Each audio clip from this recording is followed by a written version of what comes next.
You are back with Indiana Paranormal Research Society with Grandpa Joe and Matt. We're headed to Ball Cemetery. And okay, this is in rural Rush County, and if ever a cemetery should be haunted, this one should be. Although there are no stories connecting any hauntings with this one, but you will see as we go through here, this is a very desolate area. It has been desecrated, and out of all the years that I've done paranormal investigations, this is the one cemetery that makes me a little nervous. Okay, this is Ball Cemetery, and a little bit we'll show you surrounding areas. You can see how desolate this place really is. And you can also see where there's been damage done. And we have investigated this place. And there are a few odd, weird things that do go on around here. So, you want to go up, go on in there. I'll let Matt take over on a few odds and ends while I make sure he didn't trip over the cord. anyway, now we did an investigation here approximately 5-6 months ago. We did have some things that happened to us as far as noises. People, a couple of us felt that we were being watched from the woods area. The noises very easily could have been animals in the woods. We have nothing to prove that it was paranormal, but as you can see, this place has been pretty tore up over the years. Don't believe anybody's been buried here for a number of years. Joey? Yes. Has anybody been buried here recently or anything that we know of? No, as far as we can tell, nobody's been buried here recently. The oldest grave here right now that I've found is about 1876. But as you can see, there's a lot of open spots in the roads where if they had markers, they've either been tossed over the hill or they rotted, being made of wood. During our investigation recently, we did have a newbie by the name of Lil Steve, or some people call him Damn It Steve. And during the investigation, he came over and felt really drawn to this area. During a closer look, as you can see, there is a hole there, and the dirt from the hole is right beside it. There is also a hole here that does not look like an animal. And during the look, little Steve found a handle. Upon further examination, it was obviously the handle of a old coffin or casket of some kind, in which he was kind of excited to take back with him. We tried to scare the crap out of him too.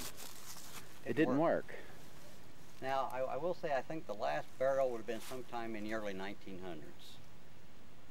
And whether this Ball family is related to the Ball brothers who did the canning jars, I don't know. But Frank, I believe, or his wife were probably the last ones buried here. Lydia. With a birth date of 1854, I doubt seriously she's still hanging around anywhere. We interrupt this YouTube video for a special announcement from the office of Joe Whitfield. We have further information in reference to the Ball Cemetery and the Ball family. Oh, okay. I did some searching, and the original member of the Ball family was named Jonathan, with his wife Athens. Believe it or not, that's her name. They moved from Pennsylvania to Rushville in 1829 and bought a farm on the Little Blue River. That's that little stream that you saw next to the cemetery. He was a tailor by profession, and by the time it was over, he actually owned 1,000 acres in Rush County. He died in 1867 in Henry County, and him and his wife had 8 kids, with children, of which those are the descendants. What? I'm listening to the ghostly cat in the background. Oh, interesting. That's just Bugs. He just PO'd and wants to go outside. Oh, okay. It's too late. Ah, past curfew? Past curfew for the cat. Oh, yes. Okay. Anyway, but go ahead. That's it. That's done. That's all you got? That's all I got. All right. Well, how much more did you want? Well, I thought maybe you might come up with something interesting. That was it. It wasn't like they didn't like shoot each other or anything No, there at the cemetery? Or... No, they were very much a highly well thought of family. Ah, I see.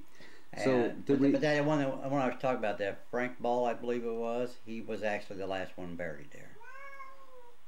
So did we find out, do we still have any information about the Ball family being part of the Ball jars? As far as I can tell, no. All right, folks. We return you to things that go bump in the night. And some of it Stones don't last forever. Wind, rain, hail. They're not like the U.S. Postal Service. But, I mean, if you look, excuse me there, Prudence. Let me clean off the stone here. Now this one, 1876, and you can read it like it was just put on there yesterday. So there are some that do last good. There's Prudence on this side, Edith is on this side. The daughter of Prudence and whoever her husband was. Died at less than a year old.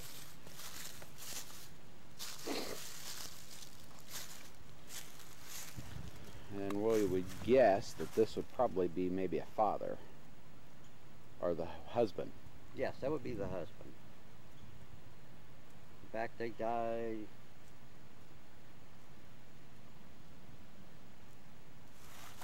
within 3 months of each other, as a matter of fact.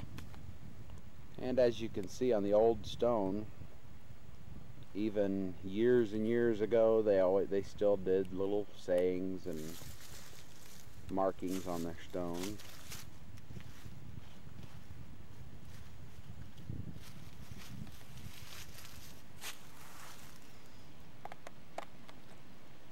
Really? Okay, now this is interesting. His first wife is on this side, the second wife is over there.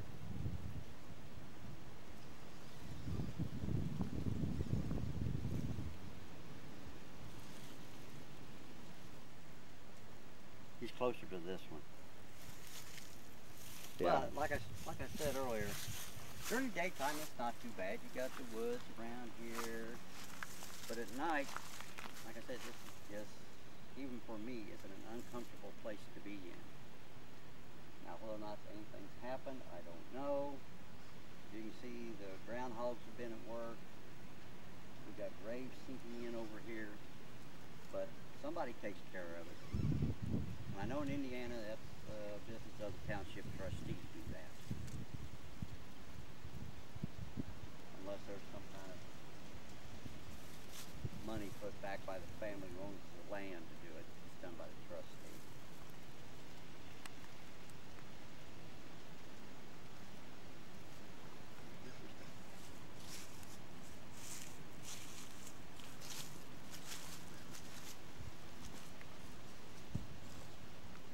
You don't know anything about the Balls, Joey? No, I don't know anything about the ball. Well, folks, that's probably going to be the end of the Ball Cemetery. Again, an old, desolate cemetery in the middle of nowhere. And as Grandpa says, if any cemetery should have things that go boom in the night, this one should. Anything else, Grandpa? Not a thing. See y'all on the next one.